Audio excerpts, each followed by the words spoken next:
Hello, it is Ryan, and I was on a flight the other day playing one of my favorite social spin slot games on ChumbaCasino.com. I looked over at the person sitting next to me, and you know what they were doing? They were also playing Chumba Casino. Coincidence? I think not. Everybody's loving having fun with it. Chumba Casino is home to hundreds of casino-style games that you can play for free anytime, anywhere, even at 30,000 feet. So sign up now at ChumbaCasino.com to claim your free welcome bonus. That's ChumbaCasino.com and live the Chumba life. No purchase necessary. VGW. Void where prohibited by law. See terms and conditions. 18+.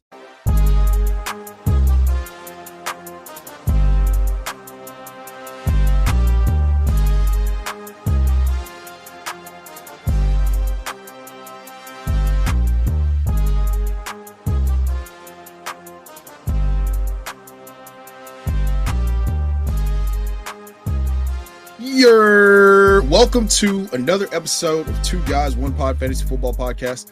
I am the legendary ball knower, your hostess with the mostest, and I am joined today by my dear friend Addison, the Narddog Narder, founder of the League Champ app, which is partnered with us here at Two Guys, One Pod, and my new co-host, my primary co-host moving forward, Addison, Captain Underpants. It's been a while. Glad to see you. Lots of stuff's happened. There's been like a whole new administration change in the government, and like we're maybe on the verge of going to like World War III or something like that since the last time I talked to you. But that's all because people are telling me to take Travis Hunter 102 in rookie drafts, and that just isn't gonna fly for me. So, brother, how are you doing today, Addi? Oh, I'm doing fantastic. It's great to be here. The Narddog Narder, one of the co-founders of League Champ, including yourself, obviously. And you mentioned there's been stuff going on. I didn't know this. I was getting hitched, and I also I noticed that there is a prominent religious figure from Chicago. I think that Hail Marys ain't gonna fly against us anymore. Well, the prominent religious figure would be future QB1 overall Caleb Williams. Is that who you were talking about? Oh, no, I think I'm talking about Daaa Pope. Oh, so Ben Johnson. Hey, is that who? Clearly something's going well in Chicago, because we got all sorts of people that are coming in that make me feel nice and giddy. Yeah, it's a rare good time in the last 10 years to be a Bears fan. You got some really notable names coming out of the greater Chicago area, led off by Caleb Williams and Ben Johnson. But tell us what else has been going on, man. Like you said, so you got married. How's that going? Hopefully well. You're not ready to I think you've used up your 30-day return policy. So I have. Well, I mentioned it to you, but I've actually been hitched for 7 months. We did the whole get me on the insurance plan thing early, but we announced it at the ceremony. Got some cheers, some boos, normal stuff. Yeah. Some parents loved it, some didn't, but so 50% of your parents didn't love it. That's one way of saying what I just said. You can see the glass half empty or half full. Speaking of the political, you had a 50% approval rating on your hidden marriage. Hey, that would be a win for the government right now. I'd love to see 50%. Speaking of people, we got a bit more than 50% on Caleb Williams. I really love that story where it came out that he didn't want to go to Chicago. He changed his mind. He was down to come in here. I love that the guy hasn't been coming out and being like, yeah, that ain't me. That's fake. All that. He's just here to play. I love somebody that owns their quotes. We were just talking before this about the whole internet culture of not really owning when you get dunked on. I love the Chicago QBs coming in here, getting all that media coverage negative and being all right with it, continuing to play, not winning games, but you can't get everything. Right. I mean, so it could just be so much worse. right? Like it could be so much worse. Like we could be looking at him as a complete and utter failure and panic and live in the 24-hour microwave society like we did with Bryce Young and write him off immediately. But he gave you no reason to do that in his rookie year. I mean, he had to deal with Fleeberflus, to borrow a term from our buddy Dynasty Dog Mike. Fleeberflus. I like that one. And Shane Waldron, who literally just want to destroy all the happiness that lives within fan bases. So he overcame that and came within 300 yards of setting you guys all-time single season passing yardage record as a rookie. 20 touchdowns, 6 interceptions, 489 yards rushing.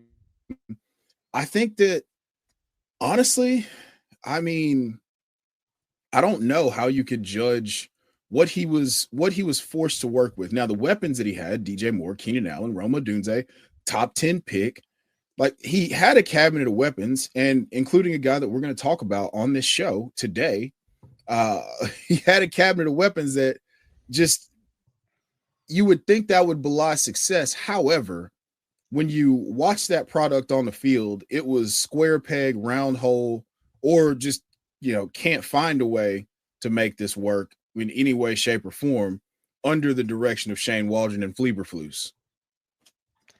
Yeah, I gotta say, as a Bears fan, I'm nothing but hopeful. The offseason's the best time to be in Chicago. It's not cold yet. Everybody's still in a good mood, and the Bears have a win total over 8.5 on the Vegas books. That's how everyone starts their year.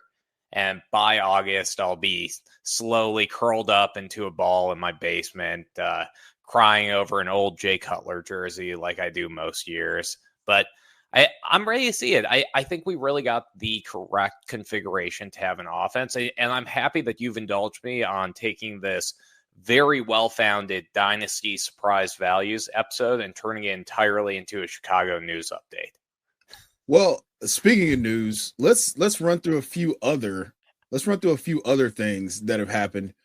Brock Purdy got paid 5 years, $265 million, $181 million guaranteed. We knew this was coming, right? Like nobody thought that they weren't going to pay Brock Purdy. I mean, he was the engine, the transmission behind the offense as a second-year player when they went to the Super Bowl. He played admirably last year without any sort of offensive line to protect him. No Christian McCaffrey. Brandon Ayuk's gone after 6 weeks. Fat Debo. He represented himself very well throughout the entirety of the struggles, I guess, would be of his surrounding and supporting cast. So we knew that was going to happen. How do you feel about that? Does that change anything for you from Brock Purdy from a dynasty outlook? It doesn't change a single thing for me because you knew he was going to get a deal no matter what. Like the absolute worst case was he was going to end up on a transition or a franchise tag for a year, and they weren't going to let that happen. Like they knew where their bread was getting buttered there, and they were going to make sure that Brock Purdy was in the door. One thing that I am wondering, I don't think we've talked about this specifically, but I have my own opinions on this. Do you think this was a team-friendly deal or not? 100%. So with the cap, I agree. Yeah, 100%. This is a team-friendly deal. This is to a lesser extent the deal that Mahomes signed with the Chiefs when it was 10 years, $450 million, if I'm not mistaken. Like everybody looked at it at the time, and it was, oh my God, he got $450 million, but you're not factoring in the cap's going up, roughly 8 to 10% every single year. And if you don't get ahead of this, that next crop of quarterbacks, like for example, if you were to wait and do this deal, now you're in that same ballpark with guys who are going to command, moon real estate in order to pay them. So I don't really understand how people think that this is in any way, shape, or form a bad deal. Brock Purdy gets out of this deal. I believe he's going to be 29 years old, the final year of this deal. He's probably going to play well enough to where he doesn't even see the end of this deal before he gets to the next one. And I think that, with that being the case, like he's going to be probably QB 12 to 14 in terms of annual average salary by the time that all those, by the time the rookie deals that'll be coming up in 2 years will be done. So Caleb Williams, Jaden Daniels, Bo Nix, Michael Penix. JJ. If you waited, if you went the Kirk Cousins route and waited and just franchise tagged them twice, you would be in the same ballpark, and those guys would be getting paid. The price tag would be doing nothing but going up and going up and going up. And it would be commensurate to how much the cap is going up every single year. So it went up from 253 to about 281, if I'm not mistaken, this past year. So that's a little over 10%. And so with that, like, why wouldn't you want to get ahead of this? Like, do the opposite of what the Cowboys do. I mean, the Cowboys ended up signing, that's another signing. They ended up signing Micah Parsons to the richest non-quarterback deal. I don't have those exact numbers in front of me, but I think it was $203 million with $147.5 million guaranteed. So if we're talking about that, like Brock Purdy getting about $40 million, $45 million a year in guaranteed money is just fantastic for a franchise, for your friend to lock up your franchise quarterback. Yeah. Speaking of stocks going way up and up, let's talk about one that was going down. Shedeur Sanders going into Browns training camp. I'm a huge Dylan Gabriel guy. I was real excited when I heard the news that there was going to be a little bit of an open competition after rookie minicamp started up here. I'm sure you've noticed the buzz for Dylan Gabriel has absolutely been plummeting, and Shedeur actually seems like a leader in that locker room. Not really shocking when you got Joe Flacco in there actually giving him a solid role model to be behind and him slinging the ball. He looks best when pads aren't on, so I'm not shocked. Do you think that there's a little smoke? Is there some fire behind the smoke, or do you think Shedeur is still a third or fourth string QB on that roster? If I'm being totally honest with you, I don't want Shedeur to play this year. I want him to. Joe Flacco is the professional's professional. That's why he's 40 years old. We're the same age, and he's still collecting checks from the National Football League. So I think that in an ideal world, he just sits and learns. He and Dylan Gabriel both just sit and learn. But the thing about Shedeur is he had some opportunities in terms of drifting in the pocket. I had to do his scouting report for the draft guide for FSAN. And so I got to watch him. So I saw the thing that bothered me about Shedeur was the fact that nobody was talking about the actual flaws that were concerns about him. It was just all this other non-football fluff. We're in the hot take machine where everybody wants to be Stephen A. Smith or whatever floats your boat. And so it bothered me that nobody was talking about the things that he could actually work on. So I would like to see him get in with Kevin Stefanski, who we've seen have pocket quarterbacks and mold them into successful. He resurrected Joe Flacco's career. Jameis Winston played some of the best ball of his career before, the demons made him start throwing pick sixes again. And so I think that we lost his glasses, man. Give him a break. Oh, he did LASIK. He doesn't even need glasses anymore. He lost his left eye. Come on. patch eye O'Houlihan, not Patches O'Houlihan, but patch eye O'Houlihan. He's only got one eye. So he actually had an advertisement over his visor on his jersey. He's all about that ad space. Yeah. It was like eat more crab legs. But yeah, I want Shedeur to sit for a while. I want him to sit and adjust to the NFL, the rigors of the NFL quarterback position, and maybe develop on some of the opportunities he has to be a prolific quarterback. Because I think that there's a path there to do so, but I think that starts with him actually kind of taking a redshirt year and ingratiating himself into a professional system. Yeah, I totally agree with you. I genuinely don't think there's any chance he doesn't play this year.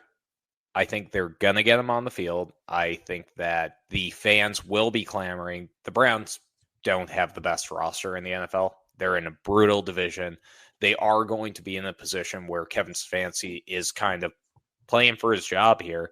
And that is the worst possible scenario for a QB. I know it because I've seen Chicago do it year after year for the last 20 years, bringing in a QB early after they really need to give them that redshirt year. That being said, I kind of love the smoke behind that fire because it gives some credence to the fact that maybe Shedeur did get miscast, that maybe that whole drop in the draft was kind of ill-founded, and the Browns probably got away with murder here. And I'm pretty happy about that. I would love to see the guy be successful. It's a big name player, and he put together some absolutely stellar play at Colorado when he was given time in the pocket. And you know he will be able to get that at some point in Cleveland. Yeah. I mean, I agree with you. I think that the opportunity is there. I mean, he got the crap beat out of him the last 2 years at Colorado and stood tall and delivered time after time. And I don't think that Shermer's system was probably the best for his skill set either. But let's get into why we're here today, brother. Let's talk about some surprising Dynasty ADP values that we've seen. We each have 3 players. We've got a list. So why don't you lead us off with your number one surprise ADP wise from a Dynasty value perspective? Yeah, I got to lead off here with, I wanted to talk about a bunch of players, but you and the FFD guys are just doing some excellent work, and you guys always cover the players I want to talk about. Like, I get to that episode, I'm walking my dog, I'm outside, it's like, oh, cool, Chase Brown, got to take that one off the show sheet. James Cook, got to take that one off the show sheet. Midway through the episode, I'm like, I'm just going to turn this off. I'm going to write our show sheet first. So I'm going to start off here. Yeah. You guys do great work there. I'm going to start off with DK Metcalf. This one has been one of the most surprising ones for me because regardless of if Aaron Rodgers is going to the Steelers, I think DK Metcalf's value at wide receiver 31 is absolutely insane. You're looking at a player that signed a 5-year contract, a massive one, to be in Pittsburgh. They just ditched George Pickens. And George Pickens, for reference, is going wide receiver 30 as the second fiddle behind CeeDee Lamb, playing for a quarterback that does not make it through 16 games 90% of the time. And we're saying that if Pittsburgh rolls out Mason Rudolph this year, which awful, but if they roll out Mason Rudolph this year, that they won't get a top QB in the next draft. The next draft class has 6 or 7 guys I'd be thrilled to have throwing the ball to DK Metcalf. And he's been making it work as wide receiver 1, wide receiver 2, closer to wide receiver 2, with Geno Smith and the late version of Russell Wilson, Danger Russ in there. I'm absolutely shocked that we are seeing this value from him because I don't see any reason that the guy couldn't continue exactly what he's done the past 5 to 10 years.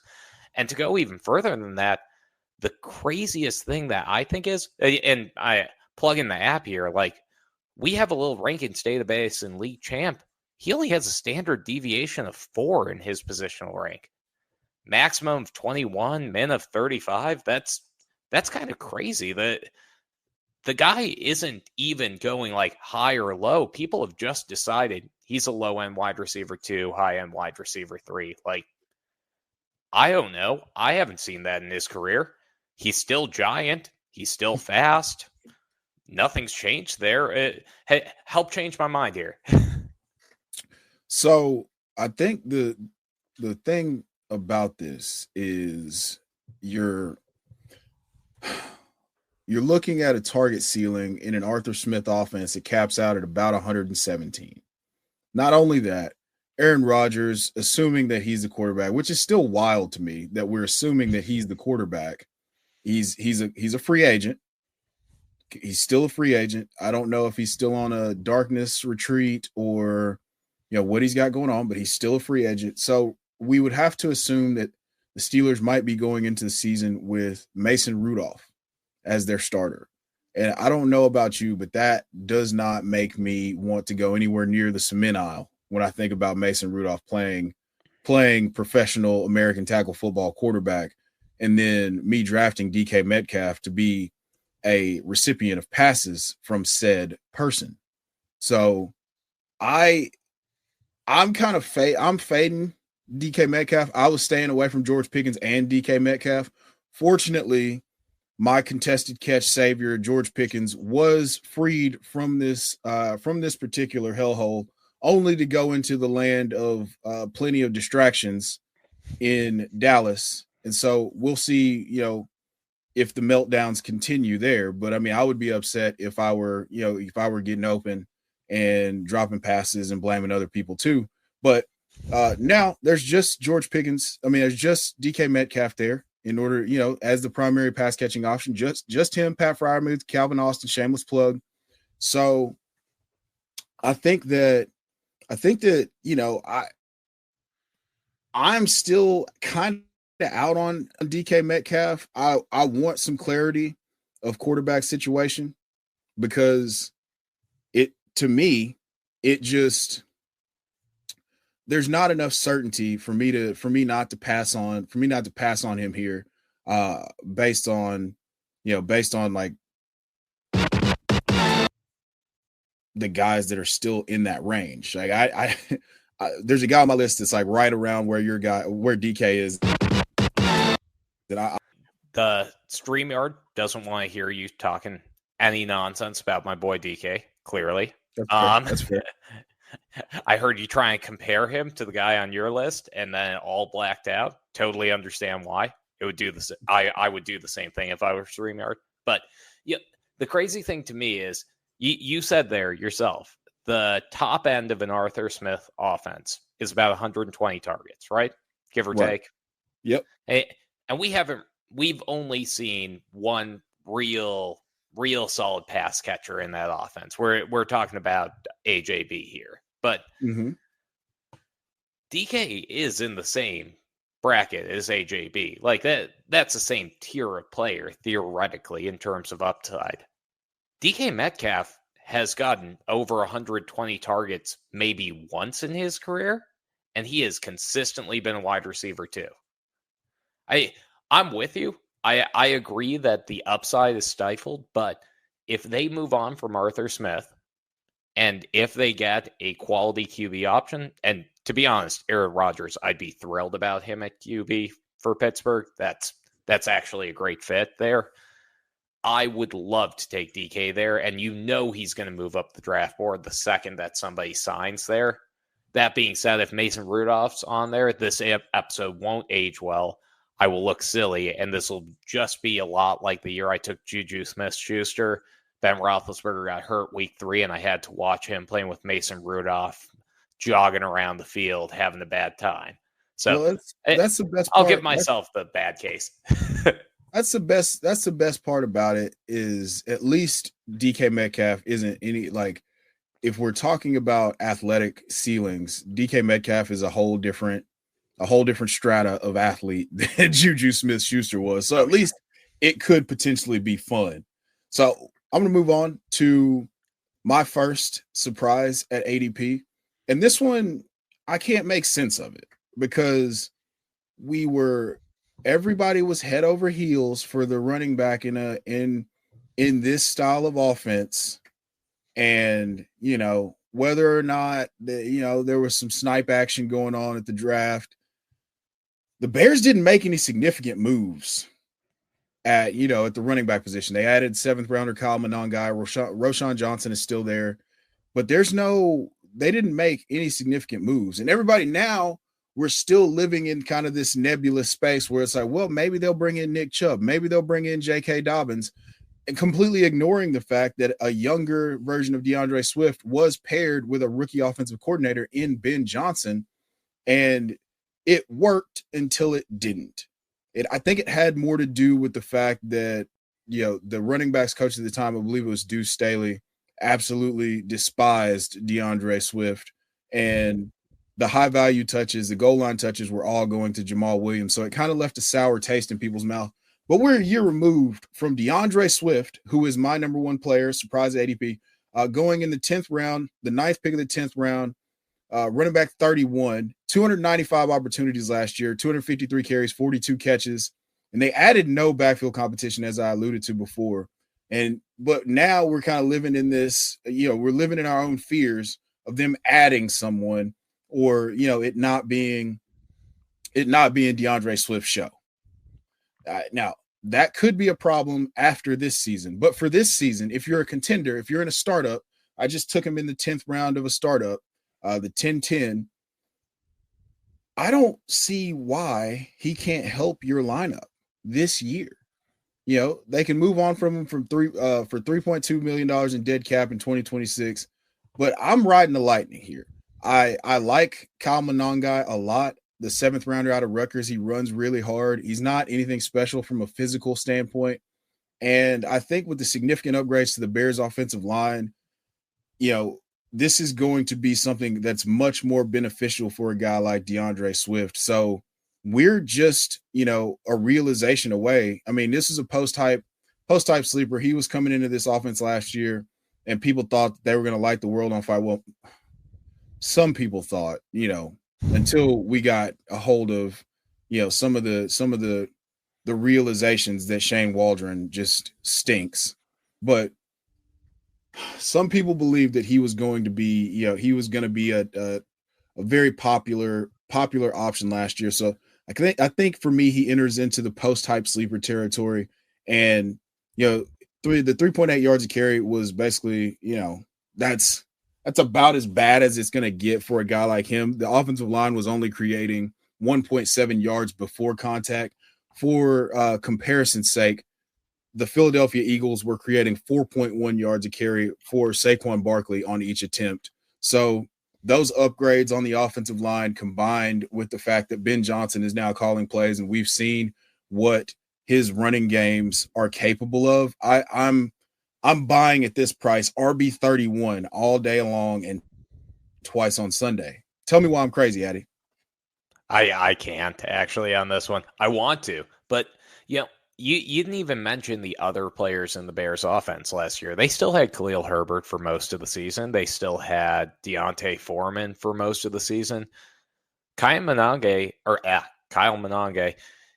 he essentially replaces those carries. Like, he's not losing any more opportunities. And if you're telling me that you can get a high-powered offense, which theoretically the Bears are, in a division that requires them to keep their foot on the gas, that running back has pass-catching props. They have experience with the head coach and offensive coordinator. And on top of all of that you can get them in the 10th round, it's absolutely insane to me. I think the guy reminds me a lot of what we started thinking about Chase Brown at the beginning of last season, where you saw that offense and you were like, okay, that offense could be one of the better ones in football. They're going to have a lot of games where they have to put up points. They have a pretty consolidated running back room. And DeAndre Swift is the beneficiary there. I think the thing that people lose with DeAndre Swift is the fact that he has had quality RB seasons. Just because last year everyone on the Bears looked like they were playing in a peewee squad with a coach that fell asleep in the second quarter doesn't mean that the Bears are going to look like that all of this year. Like, they put together a decent offensive line. I really do think that DeAndre Swift is going to be the main beneficiary there. But the crazy part to me is that people are saying, like, oh, Nick Chubb's going to come in the door and it's going to really wreck DeAndre Swift's value. Oh, we're going to get a Kareem Hunt trade to this team. It's like, why do you think that would matter? Like, on 90% of offenses, you'd write that off immediately and be like, oh, that player doesn't make any difference to my rankings. So I'm kind of shocked here too. And I could really see Swift being this year's player that kind of takes you from a 20% chance of being in the Best Ball Mania sweepstakes, Dynasty sweepstakes, to being in that 40%er bucket. Like, he could be that good. And all he needs is a little bit of touchdown regression, maybe a couple big plays, because he was still putting them up on tape last year.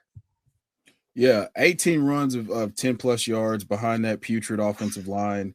I think that I think that this is I think this is just the perfect situation for this guy because he's, once upon a time we were talking about him as one of the most explosive players in the NFL and then DeAndre Swift tied his career high in total fantasy finish with at 19. He hadn't done that since his rookie year. I believe he finished 19th his rookie year on very limited usage and more of a pass catching role. But now he's got the complete role to himself. So I think he has top 15 upside at bare minimum if he's going to handle 300 touches in a Ben Johnson offense with no real touch competition out of the backfield.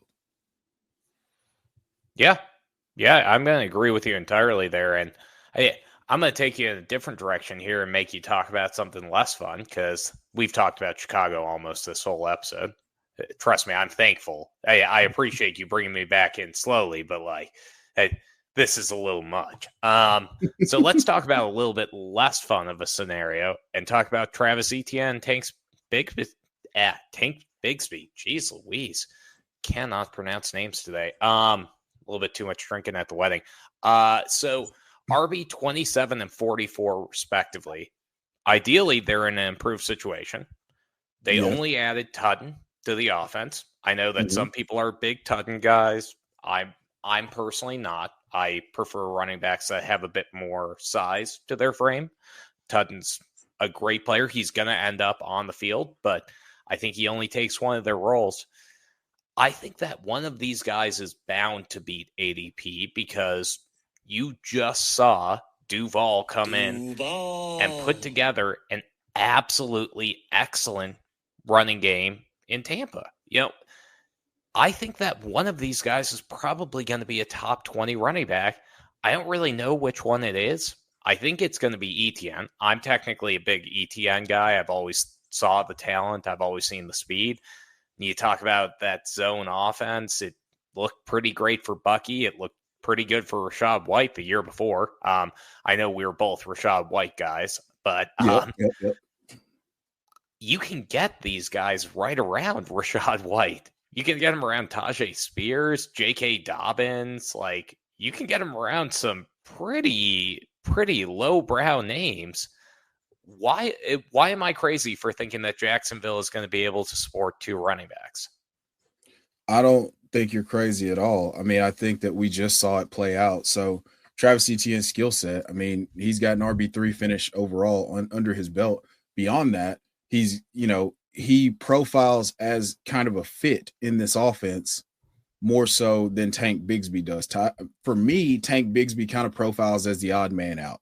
I could see them maybe running a two-man backfield out there with Tootin and Travis Etienne kind of playing a lightning and lightning role. Neither one of those guys are huge guys. Travis Etienne's about 215.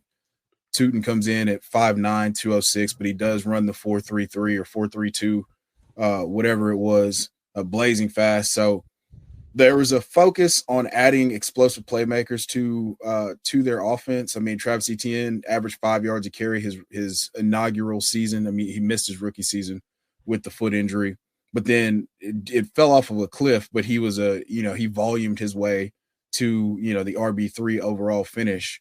So I'm making bets on Travis Etienne. I don't mind it at his price because of the fact that we've seen it happen before. And when there's uncertainty, that creates a massive opportunity in terms of value. So he could, even if he just gives you top 20 running back numbers, you won here because he's going at RB 27. Yeah, and I don't think he's going up from there. I think Tootin's going to become more of a household name. Running a 4.340 basically means that everybody who tunes into football around June, July is immediately going to think that you're the next, you're the second coming of Jahmyr Gibbs. So I think they're going to raise on him, and I think Etienne's going to be the big guy who takes a hit because of that. Now, the crazy thing for me on this situation is they were 32nd in place last year. It literally cannot get worse. And he was still a player you could play sometimes. You weren't happy about it, and you weren't happy about the outcome. I know I had ETN too many spots, but that being said, I think it can only go up from here. Somebody that I'm not sure it can always go up for is your number 2. So explain to me how Will Fuller is going to be a wide receiver 2 this year. Did I say his name? You did. His name is Jamison Waymo Williams.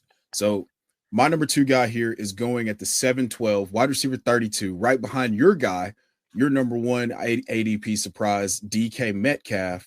And I have been a JMO guy since his days at Alabama. I was thrilled when he went to the Lions because I thought he and Amon-Ra St. Brown would complement each other very well. It got off to a historically bad start where only, I believe, his comparisons after year 1 and year 2, him not being a full-time player were like Rashad Perriman and a couple other people who went on to do fantasy, like nothing in fantasy. But JMO's different. And I believe that JMO is different. And I still believe that JMO's different. I mean, I compared him, I said next gen Will Fuller. This could be kind of a reskin of Tyreek Hill. That's what I think. I don't think that he'll get the volume to warrant some of the historic paces that Tyreek Hill put up. But that early Tyreek Hill where, you're talking 87 catches for 1,200 yards and 10 touchdowns or 15 touchdowns or whatever it was. Like, this is a big play merchant that can create the big play as well as anybody in the league. And that gives him top 15 upside to me. And you're getting him at wide receiver 32. We're talking about a guy who was 3rd in catches of 40+ yards last year with 6, tied for 1st in plays of 50+ in catches of 50+ yards with 5. He finished with 7 touchdowns on 9 targets and added another touchdown rushing. So he went over 1,000 yards receiving on 90 targets, 58 total receptions. So the big play ability is more than evident to me. And so that's why I am all in. I'm all in on Jameson Williams this year. I mean, you've seen that their new offensive coordinator, John Morton, come out and say that Jameson Williams could have a breakout year. And if he decides that Jameson Williams is the Konami code key to the offense, this wide receiver 32 ADP going at the top of the 8th round, the end of the 7th round, is something that we're going to look back at. And this could be a guy that's probably in the 2nd or 3rd round of startups next year. Yeah, this is actually the first time I've ever heard of JMO Williams getting hyped up in the offseason. So it's really surprising to hear that this early on. Didn't hear it last year, didn't hear it the year before. Jokes aside. But no, I genuinely think he does have actually some more opportunity than people give him credit for. The trick plays last year were the thing that gave me a bit more hope because, that's what makes me really excited for a guy like Luther Burden in the Bears offense. With Ben Johnson coming over, he really does put those speed receivers in an opportunity to succeed.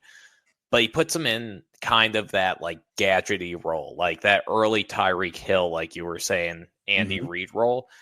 And I think JMO, if you put him in an actual just wide receiver 1, run him on crossers, run him on those DK Metcalf sort of intermediate field routes, then he can put up a DK Metcalf-esque season. So he is almost as high of a ceiling as the guy that's going to pick before him. I agree. Yeah, we can revisit this come January and we'll see who won on that one. Give us your last player here that you are surprised by the ADP. Okay, so this player is going behind Ben Sinnott. I know everyone loved Ben Sinnott coming out of college, but he's going behind Ben Sinnott. He had 400 yards as a rookie tight end, 3 touchdowns, missed a few games. He is playing for an up-and-coming offense that I hear people are pretty excited about in Carolina. He's going in at tight end 24. He's only 22 years old at a position where players typically take until around 25 or 26 to really hit their stride. We have Jatavian Sanders And like, this is one of the ones that I just really don't get, because I'm seeing him go behind guys like Tucker Kraft. You're seeing Cole Kmet go before him. Cole Kmet's about to get his lunch taken from by Colston Loveland. Like, it absolutely blows my mind that Jatavion Sanders can't get himself into the top 20 of tight end rankings for Dynasty. Like, I feel like if we saw this sort of career arc for most players, we would be jumping to get them on our roster, but I don't even hear sleeper news about him. Like, is Tommy Tremble really scaring you away from this guy? Like, it kind of blows my mind. What am I missing about Jatavion? Because he was excellent in college too. Yeah, I don't think that we're so I think he's a popular post type sleeper. I've talked about him some on other shows where it was headed towards a breakout. Once we got actual Bama Bryce back, once we they sent him to the Malaysian mind control camp from Mugatu, and we got Bama Bryce back. Canales worked his magic out there. Like, once we got him back, we were back, baby. And Jatavion was headed towards a breakout before he got dumped on his neck. He tried to hurdle somebody and landed all 252 pounds of him on his neck and was out for a few weeks. Hit. Yeah, that was terrifying. I thought I saw somebody become a quadriplegic in real time, and that was I thought he died.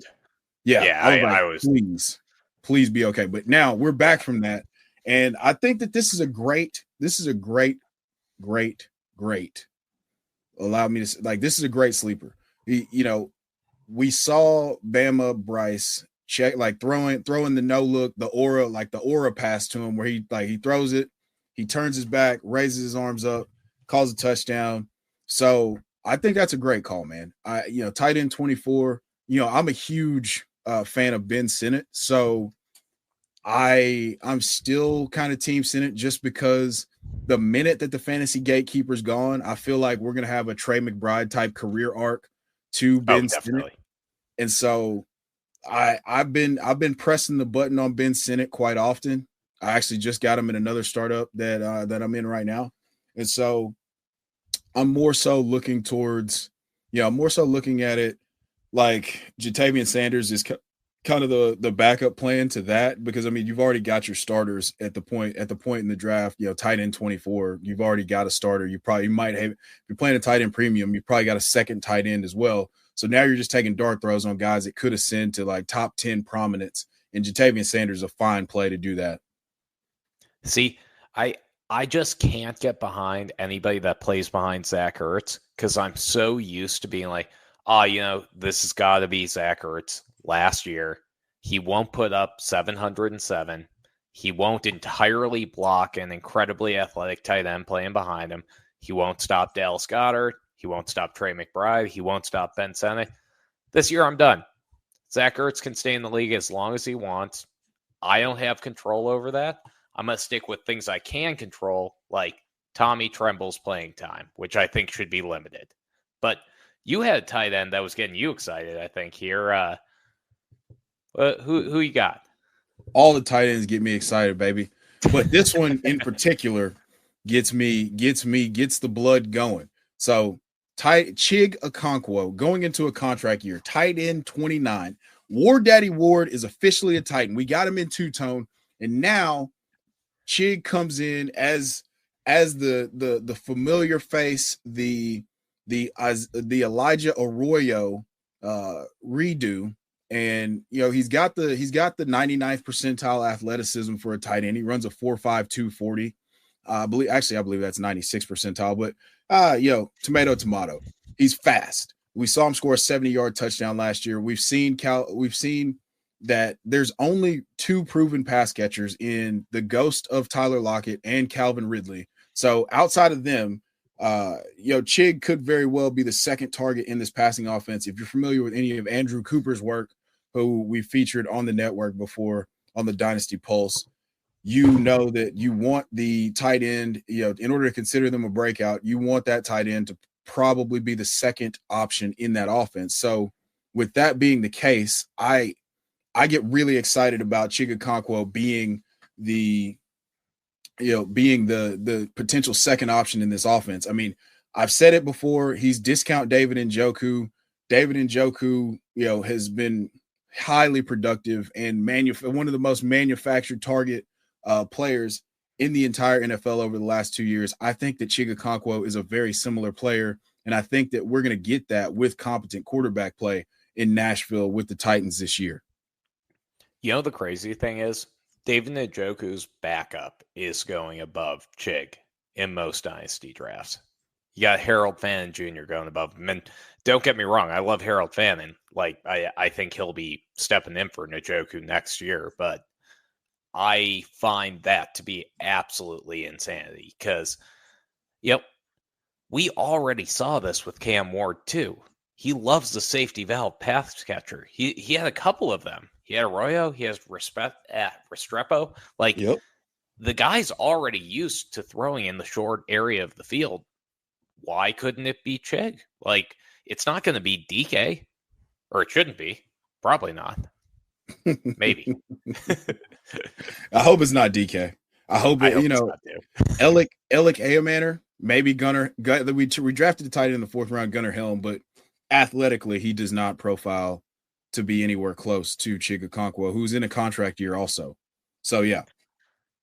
Nah, Gunnar Helm, I was one of the most skeptical people of that player, and I maintain my initiative that he is fully a blocking tight end. He is the Hayden Hurst to Chig's Mark Andrews.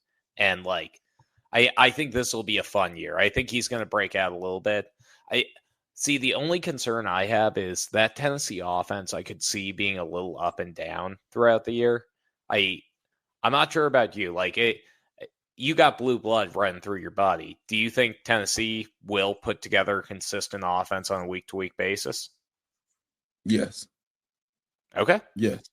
I 100% believe that we're in for, a CJ Stroud type rookie year potentially from Cam Spicy. Ward. Yeah. I mean, I fully believe.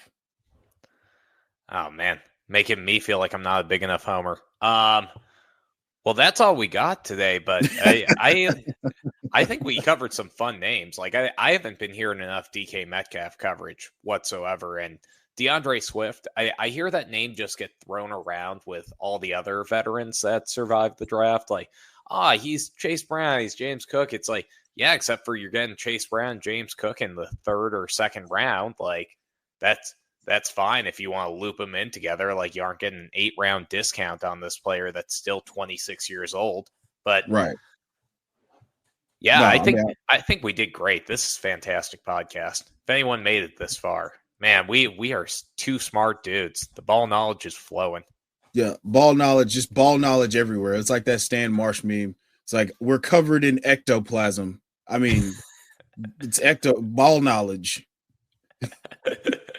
No, hey, so this has been another episode of 2 Guys, 1 Pod. I am with my co-host with the most, Addison Narddog. Narder, you're going to hear a lot more of him. You're going to hear a lot more of us as we, get through the dog days of summer. We're eventually going to switch over into where we're going to start covering more of the Dynasty, less of the Dynasty content, more of the best ball, and getting into redraft season.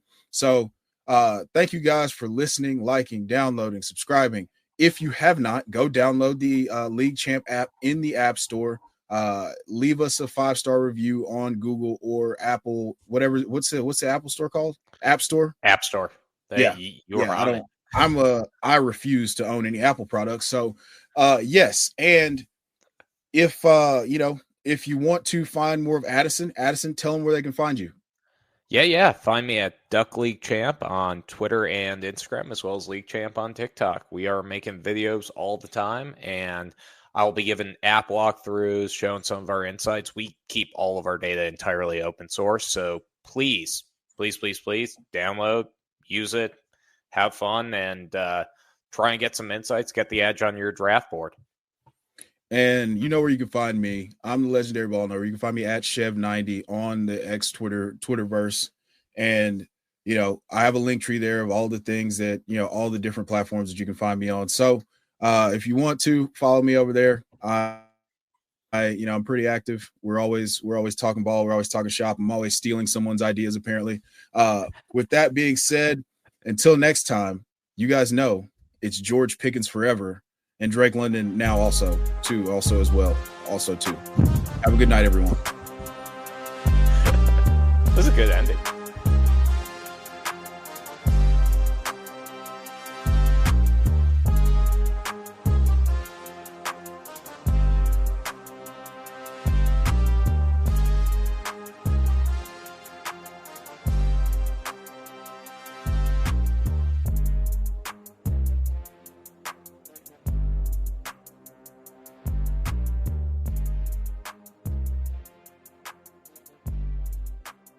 Step into the world of power, loyalty, and luck. I'm gonna make him an offer he can't refuse. With family, cannolis, and spins mean everything. Now, you wanna get mixed up in the family business. Introducing The Godfather at ChumbaCasino.com. Test your luck in the shadowy world of The Godfather slot. Someday, I will call upon you to do a service for me. Play The Godfather now at ChumbaCasino.com. Welcome to the family.